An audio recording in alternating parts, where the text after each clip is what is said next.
Maybe it's about the friends we didn't make along the way.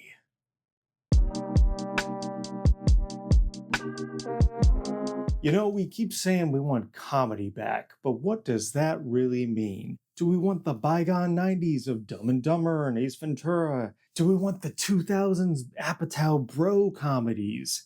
Do we want whatever the 2010s was? Well, Tim Robinson is here to give us some comedy, whether we like it or not.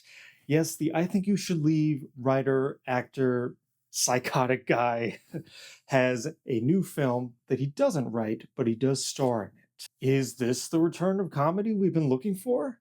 Robinson stars as Craig, an ordinary middle aged guy. He has a hot wife, a son, and he's a marketing director. So one day he meets his neighbor, Austin, played by Paul Rudd. Austin is the coolest guy he's ever met. He's a weatherman. He has a cool mustache. He collects things. He's in a punk band. It's friends at first sight for both of them.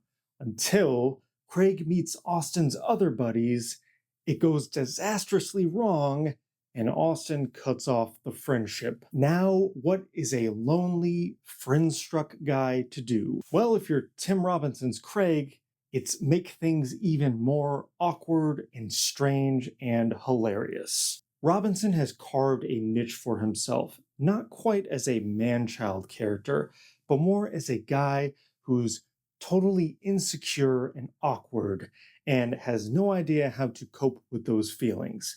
Here, that persona is totally weaponized to the point where we have scene after scene where we don't know whether to laugh or crawl out of our skin. If you hate cringe and you hate cringe comedy, you might hate this movie. But,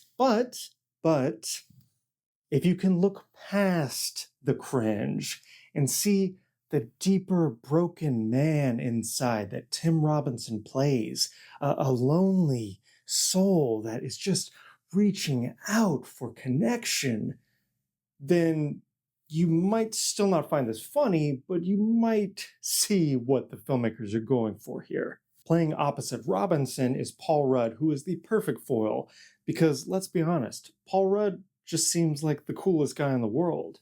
And these two bouncing off of each other when they're friends and when they aren't is just endlessly watchable. This is technically a comedy, but the way it's scored and shot and paced does kind of give you horror vibes. But it's that cognitive dissonance that the filmmaking and the situations create that makes this an interesting concoction. This is a comedy that never tells you when to laugh. You have to get on its wavelength, you have to access the characters, and then you decide what's funny and what isn't. I know that sounds like homework, and when most people think comedy, they think something they can just turn their brain off for, but this movie's kind of going for something deeper.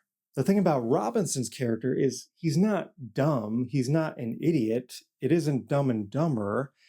He's just incapable of processing these social situations. I mean, on paper, he has everything: a nice wife, a house, a good job. But this Austin character, who's everything he isn't, kind of disrupts his whole being. And Robinson goes full tilt into his performance in situations where you just see the cringe coming and you want to reach into the screen and grab him and say, "No, don't do it." But it's too late.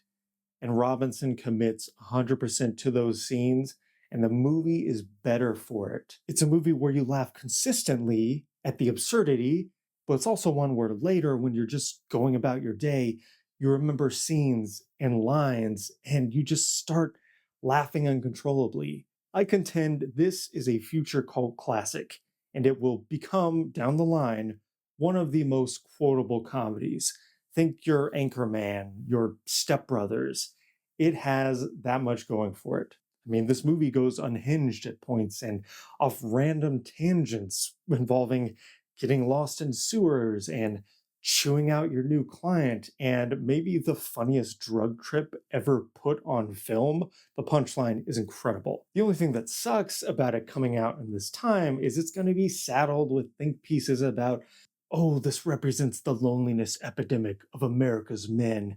And I guess it's kind of getting at that, but it's very universal in what it's dealing with. We all struggle to make friends and have had horribly awkward social situations we wish we could forget.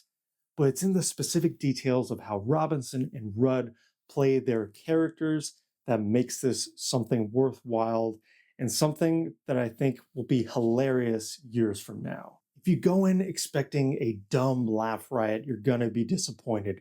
Friendship has more on its mind, but make no mistake, this is a hilarious and uncomfortable movie. And if you don't laugh at it now, trust me, you're gonna laugh at it down the line.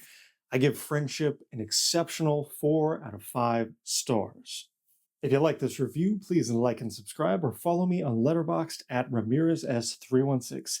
Now, if you'll excuse me, I'm gonna go lick some toads. You might not understand that reference because it's from the movie. Go, what are you doing? Go watch the movie.